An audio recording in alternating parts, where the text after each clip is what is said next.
Charlene here from Radical Feng Shui with Charlene. I'm filming this in the time between solstice, Christmas, and the New Year, both Gregorian and Chinese.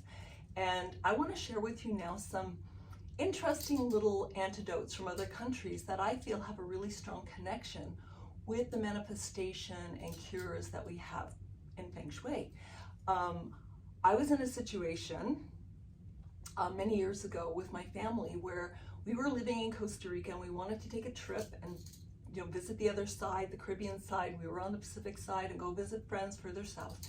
And instead of renting a car from a big car company, we decided to go local.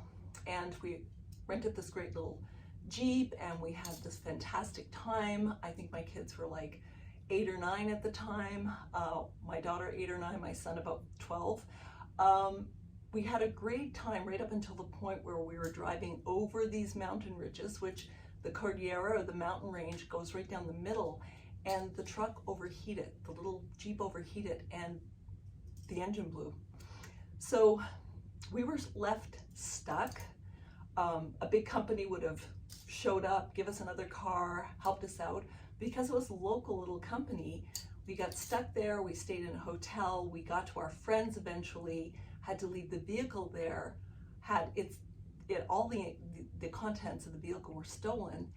And when we got back to where we were located, we had to have a meeting with the gentleman that rented the vehicle who wanted to charge us for the engine.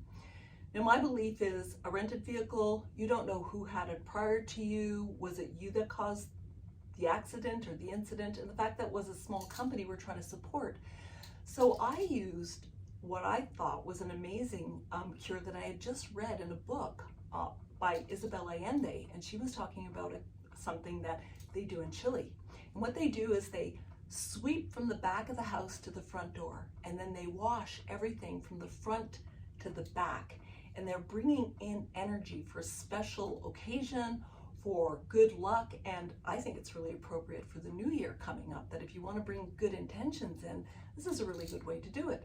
So besides doing that on the day we had the meeting, I also hired a translator because the fellow was German, and I hired a translator because I wanted to be very clear in my explanation and what I thought. And I did know some Spanish, so we were, in two minds, but it worked. That I got dressed up, I said my prayer, intention, and the gentleman heard what we had to say, and we never got charged for the engine. And I think he probably upped his game in terms of providing service for his local clients. So I love these stories that come through, and they do have kind of a more mystical and out there aspect to them that goes along more with Feng Shui cures, and the fact that when you set a Feng Shui cure, you're reminding yourself of the intention of that cure.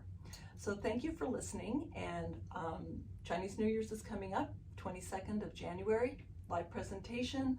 Please go to my YouTube channel and subscribe, and you'll be online with me when I'm talking about the Year of the Water Rabbit. Probably half hour prior is a good time to check in. It'll be most likely about an hour presentation with breaks, or even 90 minutes. I'm not really sure yet. We'll just see how it goes. Thanks so much for listening. Have a great day.